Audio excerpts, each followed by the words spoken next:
Okay, are you, say go. Go. Okay, hi. I've had some requests for me to show you how I make my face masks, and I actually am making this video from information that I've gotten from other videos. So it's not all mine. You can find this other places, but mine are cute, and so hopefully you'll enjoy watching how to make this. It's not too complicated, but it does take a little bit of time. All right, the first thing you're going to do is cut a piece of fabric 7.5 by 15 inches. And then you want to finish off the two short edges. I just have a serger and serged a little tiny seam on each end. You could just do a little zigzag. It's just to finish it off a little bit. So that's how you start. Okay, then once you've started, you turn your fabrics towards each other, line them up, okay? And then if you're gonna make a million of these, I suggest that you do what I did, which is make a template. So this is just a little 2-inch piece of heavy cardstock, and then I lay it down on the fabric and mark 2 inches from each side. And you can see on this one and this one where those marks were, and that just gives me a guide as to how far in I want to sew. You don't want to sew the middle part. And you can see the seams right here. The seam is a little more than 1/4 of an inch, a little less than 1/2 of an inch, but anywhere in there is fine. It's not that important. So once you've done your seams, then you're going to lay it open and open up the seam, and I press it out so that that it's all even. But you can see there's still a hole in the middle right there, okay? The reason you want the hole is, especially with medical workers, if they want to put more protection inside the mask, you can put another little piece of fabric in there, a little square of fabric. Or one thing I've heard on the news is, or somewhere I heard, you could just take a piece of paper towel, maybe about this big, and you could slip that in. That would give you extra, what's the word I'm looking for? Protection? Protection, thank you. That'd give you extra protection, but I find that a mask, it's hard for me to breathe, and I don't want any more thing else besides the mask on my face. So, okay, so we've got it to here. You've ironed it, you've done that, and then you're gonna turn it right side out. Okay, that's not hard. Okay. And then you're going to turn it down so that that little seam there is about 1 inch down. I mean, it's kind of variable. It isn't an exact science. Some of them I have it down a little further and others less. So you get it to this point and then you press it so that it's all nice and flat. Okay? And that's where we are on this one right here. Got lots of fun colors, huh? So here's my little thing. That's where if they want to slip something inside, they still can. And once you've got that pressed out, then the next thing that you're going to do is you're going to take a piece of wire. I like to use 1/2 of a pipe cleaner, okay?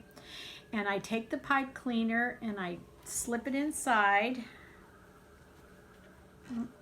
Sorry, I'm having trouble here doing this backwards. I slip it inside, right on the little crease there, okay? And then I kind of stick my fingers in either side. Oh, I'm sorry, before we do that, gotta give you more information. Okay, you have this pipe cleaner and it has little sharp edges on each edge.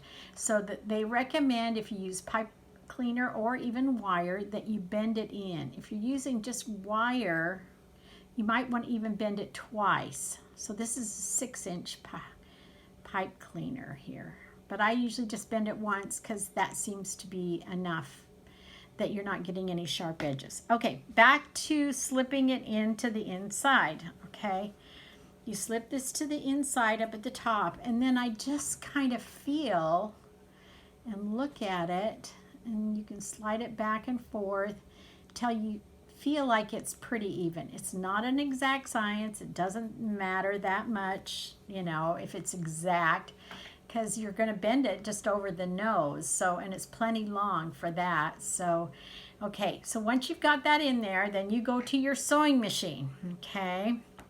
Now I have a presser foot that's a zipper presser foot, and it goes to one side. You don't have to have that, but for me it's easy.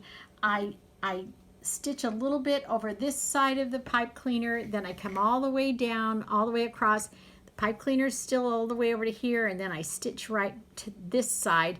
And you just have to be a little careful when you're going over the wire. Sometimes your needle will try to hit that wire, and I haven't broken a needle, but you know, sometimes we'll say, it'll sometimes complain when you try to go over the wire, but it's not undoable. Okay, we've got it to there. You've got your nose wire, and you're doing really good. Awesome. Okay, so once you've got that, then the next step, here's the next one. It's got the wire in there. Then you're going to sew down each of these two sides, okay? Now, the next thing that I did, which was brilliant, by the way, is I cut a piece of heavy cardstock, 7 inches by 2 inches. Now, the 2 inches, Autumn was using this to mark those little 2-inch things on at the top of the things, but you could use this piece because it's the same width if you just want to have one piece. But it's 7 inches, and then you mark down each side 1 inch all the way down. Okay, this is to mark where you're going to put your pleats. And so you put your little card up here to your thing, and sometimes your piece will be a little less than 7 inches, or it might be a little more than 7 inches. It's not always an exact science. So you center it. So if your card is a little bit longer, then you center it so that it matches up with your piece of fabric. You mark all those little marks on there for your pleats, and you do that to both sides. So you mark it on that side, and you mark it on this side, and then you're ready to pin your pleats. Okay. Now, the nice thing about having this little marking tool, especially if you're going to do a million, you can use a ruler because it's just every inch. So if you have a ruler, you can mark every inch, but the card is really convenient. Okay, I need the pins there. Now, I'm going to just show you how to pin your pleats up. This is the back. I mark the back, not the front, and this is the way that I do it. If you see those two little marks, you just bring the one at the bottom to the one at the top, like that, and pin it.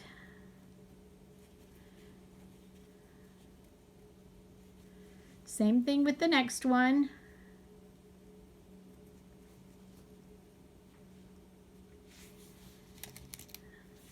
And pin it.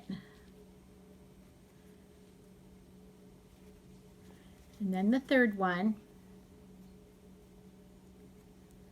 This color just makes you happy looking at it. Whoever wears this mask should just feel happy.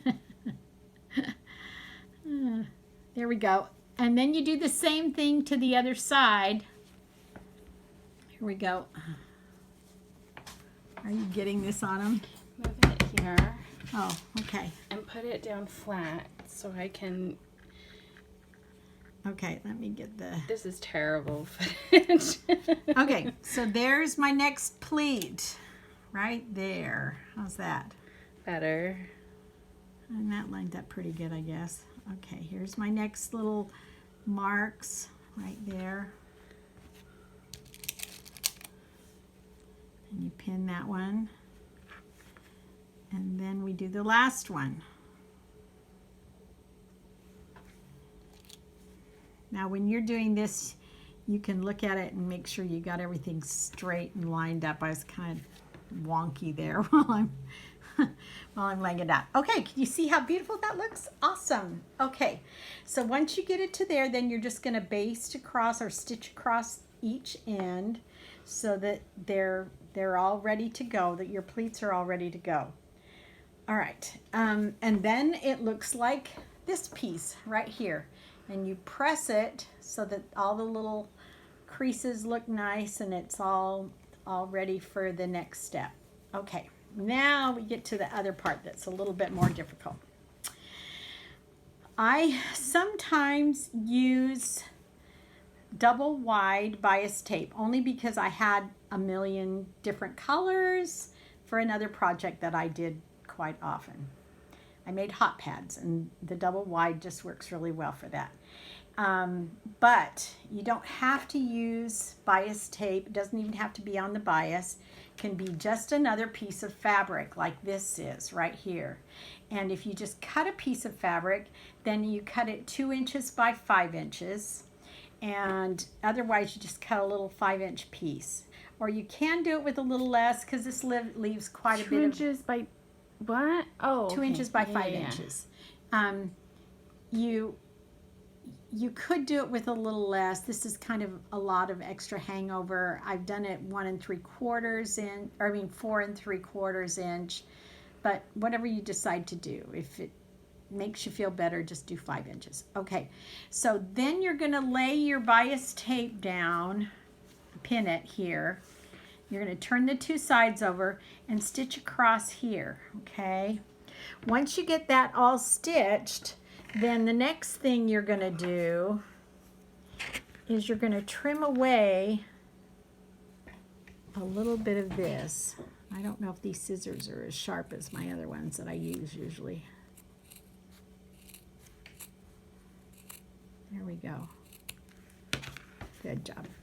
Okay, the reason that you want to do that is the kind of cording that you put in here. If it's elastic, in this case, this is a piece of stretchy fabric that we found, and we cut it into 1/2-inch strips. I also did, this is 3/4-inch strips that we did first, and I just realized I think I'm going to like 1/2-inch strips.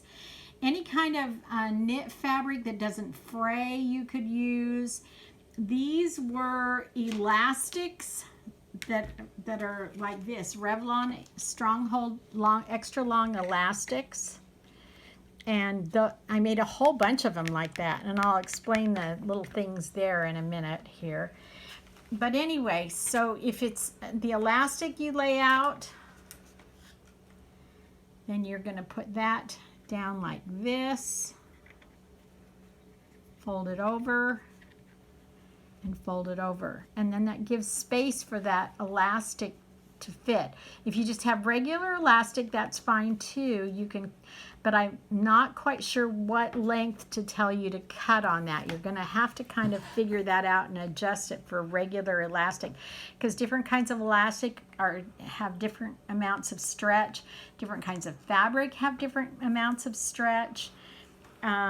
So that's the only hard part to tell you about how long to make your things, because men need a little more, women need a little less, kids need even less. So that's how that goes. Okay, so you can use elastics, you can use stretchy fabric. Any other suggestions? What's that? Oh, they suggested you could just cut up a t-shirt, I mean if it was nice material, and make that into your ties if you want to. Okay, so once you get that there, then you fold it over, you pin it down, and you stitch across here. Okay, now you've got this fabric, it's all stretchy and everything. Okay, and you can tie this into a knot. Wait. Or if you use regular elastic, and I just do a square knot. Okay. Wait. Oh, sorry. The clock is singing to you. Should make you feel happy. Okay, if I pulled this really tight, my knot would be pretty small.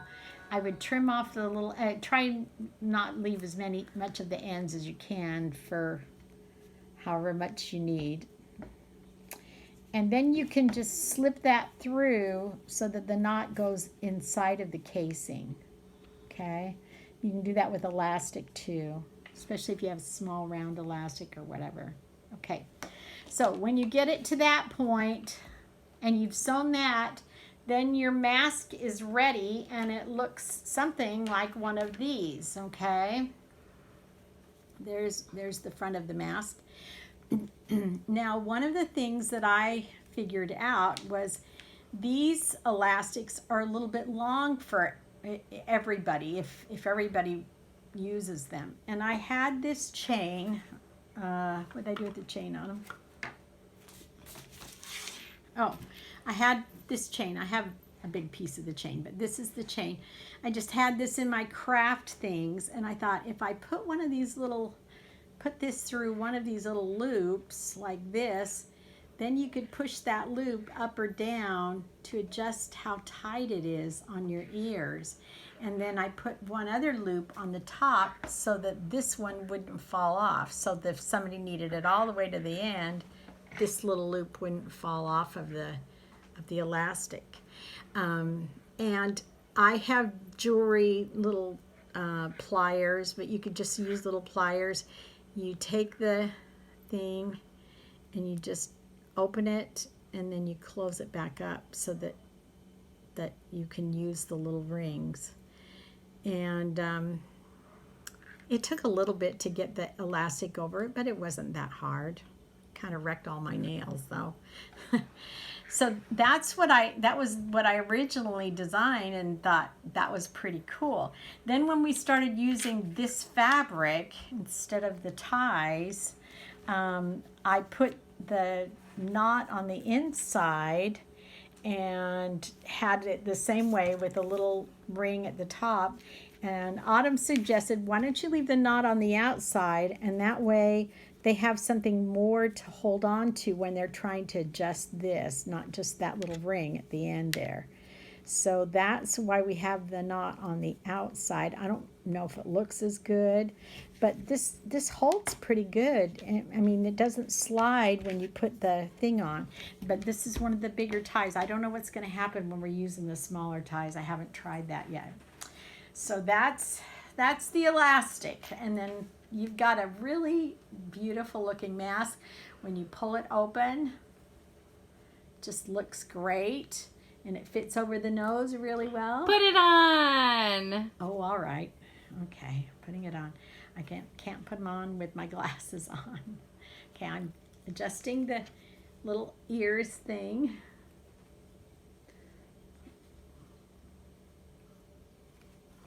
Okay, there we go. I have a mask.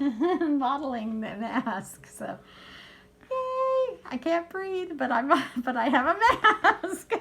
Okay, one last thing before we end this, and I don't know if this is going to be our original thing or if I'm going to have to start over and do it again.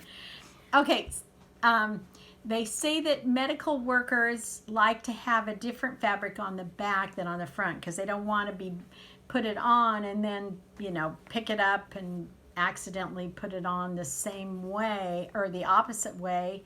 But you have this pocket in back to always show you which one's the back. So I figure for most people, if you're not a medical person, you'll figure that out, that's the back. But if you want to make it with two different colors, then you cut one piece of fabric 7 inches and one piece of fabric 9 inches. That allows you for a little seam here at the bottom so you can sew it together, and then you make your little marks here, make your 2-inch seam, press it open, turn it right side out, and maybe you think that that's just neater because it looks cuter. And then you go from there and you put your nose bridge in here, so down the sides, make your pleats, put your binding on, and add your elastic. And voila, you have another mask. And I think Campbell's soup is kind of cute. Haven't done that one yet. So, all right. I was going to ask if anybody has any questions, but I guess you can't ask because you're not here. So I hope that was instructive, and I hope that you enjoy making your masks. And I feel like this is a wonderful way to be able to serve others in our community, in our church, and around the world by providing masks for people with this terrible virus that's around. So good luck and take care.